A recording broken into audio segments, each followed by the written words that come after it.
ضجه كبيره وقع قبل العيد.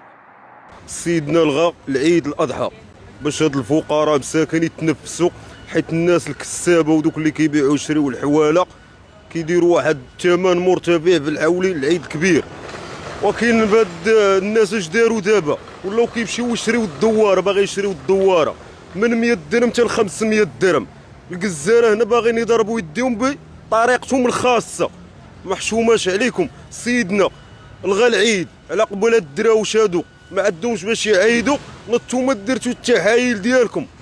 هادو راه حيال باغي ندخلوها لينا هنا فهاد المغرب هذا. حشومه عليكم.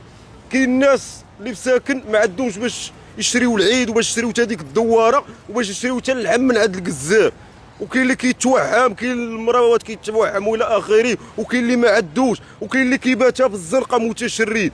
كيف يعقل انك تغدى تشوي وواحد يبدا يشوفك هو ما عندوش؟ سيدنا تحياتي لي من هذا المنبر الغى العيد، حيت عارف الشعب المغربي ما عندوش القدره باش يشري ذاك الكبش ديال عيد الاضحى اللي كيكون ديال 50,000 ولا ديال 30 واصل لواحد 8,000 درهم. عباد الله حنا ما عندناش الاستطاعه باش نشريو هاد الحول هذا. تحياتي لسيدنا. وكاين نتوما باش ديروا الدواره 500 درهم، من 100 درهم حتى ل 500 درهم حتى 600 كاع.